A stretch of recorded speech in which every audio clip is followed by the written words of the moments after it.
Legends never die when the world is calling you. Can you hear them screaming out your name? Legends never die. तभी Sumire के batch पर एक call आता है। वो call Sumire उठाता है।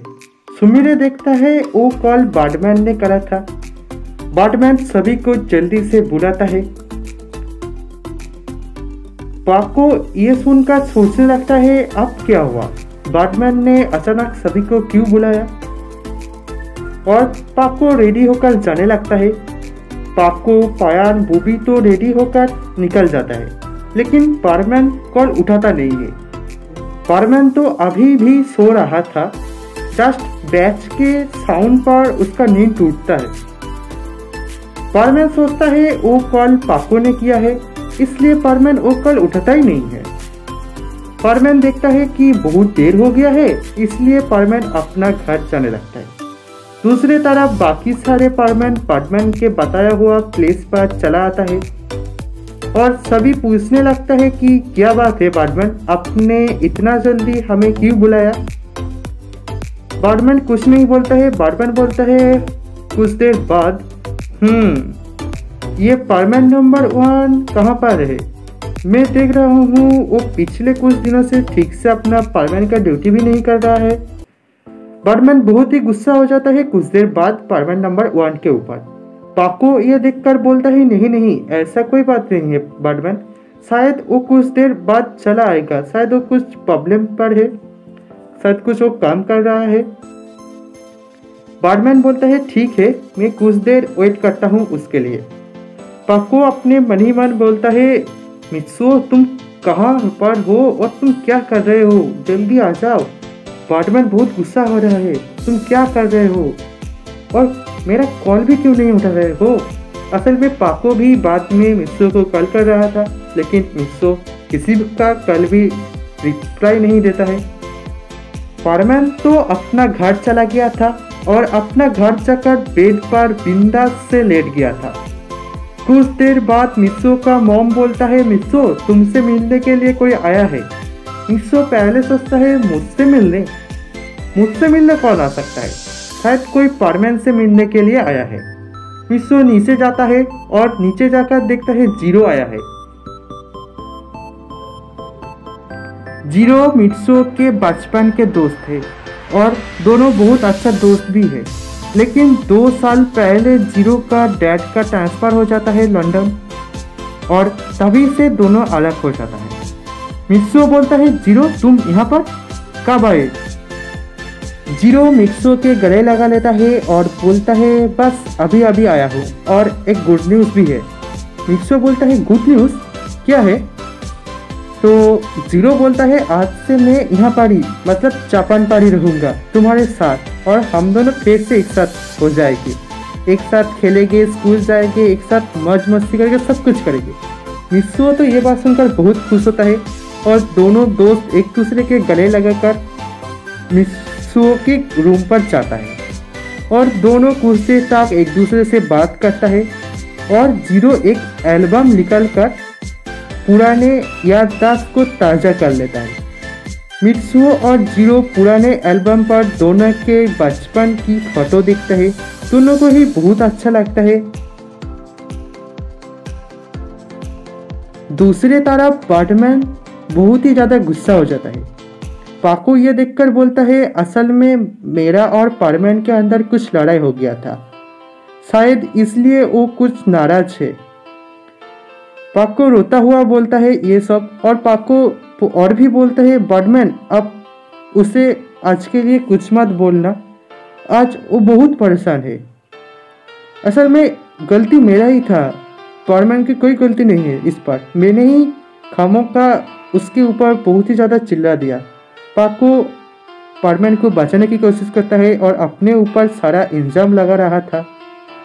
बाटमैन पाको की बात सुनकर और पाको को देखकर कुछ शांत होता है और पाको के अंदर बाटमैन के लिए इतना ज़्यादा प्यार, इतना ज़्यादा फिक्र देखकर हैरान होता है।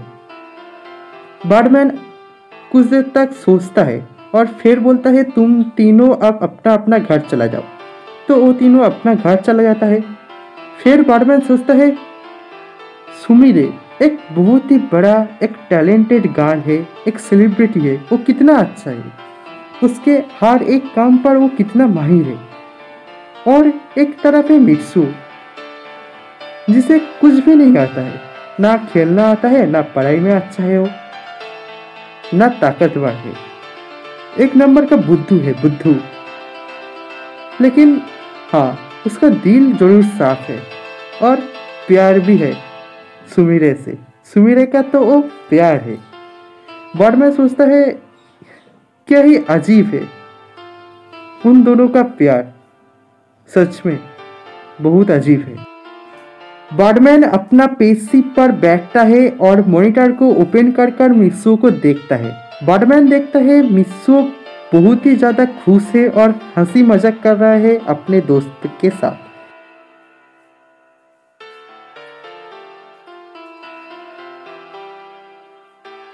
मित्सु तो बहुत मजा ले रहा है और दूसरी तरफ सुमिरे इतना ज्यादा परेशान है। बारमैन को यह देखकर बहुत ही गुस्सा आ जाता है और बारमैन अपना पेशिप लेकर मित्सु के घर की तरफ जाने लगता है। जीरो बोलता है मैं अभी आता हूँ नीचे से, और जीरो रूम से बाहर चला जाता है। उस टाइम पर बारमैन वहां पर आता है और मित्सु को बहुत ही ज्यादा डांटता है और बोलता है अभी जाकर पाको को सॉरी बोलने के लिए। फिर बारमैन वहां से चला जाता है। मित्सु अपना परमानेंट सेट निकालता है पॉकेट से और बोलता है ये पाकू के बच्ची भी ना बारमैन के पास मेरा शिकायत करा और अब मजा ले रहा है। मैं उस पाकू की बच्ची को छोड़ूंगा नहीं, मैं मजा दिखा कर ही रहूंगा इस पाकू को। और मित्सु अपना परमानेंट सेट पहनने लगता है। तभी घर के अंदर जीरो आ जाता है और सब कुछ देख लेता है कि मित्सु ही परमानेंट नंबर 1 है। और जीरो तो एकदम हक्का बक्का हो जाता है। बारमैन तो ये सब कुछ ऊपर से देख रहा था। बारमैन इस बात पर गुस्सा नहीं था कि उसका रिवील हो गया है कि वो परमैन है। बारमैन तो इस बात के लिए बहुत ही ज़्यादा गुस्सा था कि परमैन का कोई पछतावा ही नहीं है पाकू के लिए। बारमैन तुरंत ही मित्सु के रूम पर आता है और जीरो को याददाश्त मिटा देता है और जीरो को कुछ देर के लिए बेहोश कर देता है। बारमैन ये देखकर बोलता है थैंक यू बारमैन, आपने तो मुझे बचा ही लिया। बारमैन बोलता है हाँ मैंने तुमको बचा लिया, अब बारी है तुम्हारा। मैं सब कुछ देख रहा था और सुन भी रहा था। तुम्हें तो कुछ भी पछतावा नहीं है मित्सु। मैं तुम्हें परमैन के ड्यूटी से हटा देता हूँ और तुम परमैन बनने के लायक ही नहीं हो और तुम्हारा परमैन सेट मुझे दो। अब से तुम परमैन नंबर 1 नहीं रहे और तुमको मैं जानवर बना देता हूँ। बारमैन बहुत ही ज्यादा गुस्सा हो गया था। मित्सु बारमैन को कुछ बोले उससे पहले ही बारमैन गन से शूट कर देता है मित्सु को और मित्सु एक डॉग में कन्वर्ट हो जाता है। और तब तक के लिए मित्सु की जगह ले लेता है मित्सु के रोबोट। जब मित्सु डॉग में कन्वर्ट होता है तब सुमिरे को भी एक अजीब सा महसूस होता है, लेकिन उसे तो कुछ पता नहीं और क्या हो सकता है यह भी वो सोच नहीं सकता है। और सुमिरे मित्सु के बारे में सोचता है अपने घर जाकर। फिर वो बेड पर लेट जाता है और अपने आंख बंद कर मित्सु के सिर पर एक किस करता है और बोलता है I love you Mitsu, really I love you. और कुछ देर बाद सुमिरे सो जाता है। अगले दिन के सुबह होता है। सुमिरे नींद से उठता है और सबसे पहले मित्सु को देखता है, मित्सु को फोटो को देखता है। सुमिरे का यह मानना था कि वो जिस दिन सबसे पहले मित्सु का फोटो देखता है उस दिन उसका बहुत ही अच्छा जाता है और होता भी ऐसा ही है। सुमिरे हर एक काम बहुत अच्छे से करता है और वो बहुत खुश भी होता है आज। दूसरी तरफ मित्सु डॉग बनकर चारों तरफ रास्ते पर घूम रहा था। सभी को बताने की कोशिश कर रहा था कि वो मित्सु है, लेकिन सभी उसको भगा दे रहा था। मित्सु घूमते घूमते थक जाता है और उसे बहुत भूख भी लगा था। तब मित्सु देखता है कबाऊ और साबू को। कबाऊ और साबू को देखकर वो उन दोनों के पास जाता है। मित्सु उन दोनों के पास जाकर बोलता है और बताने की कोशिश करता है कि वो मित्सुओ है, लेकिन वो दोनों समझ ही नहीं पाता है। आखिरकार एक इंसान कैसे एक डॉग की बात समझ पाएगा। काबाओ और साबू समझता है कि उस डॉग को भूख लगा है और वो डॉग उन दोनों को कुछ खाना देने के लिए बोल रहा है। मित्सुओ को तो भूख लगा था और वो दोनों सही समझता है। मित्सुओ तो ये बोलने की कोशिश नहीं कर रहा था, लेकिन वो दोनों उन डॉग को कुछ खाना देता है। मित्सुओ वो खा भी लेता है। मित्सुओ को तो भूख लगा ही था। फिर काबाओ और साबू वहां से चला जाता है। मित्सुओ कुछ उदास था क्योंकि वो दोनों उसके असली बात समझ नहीं पाए।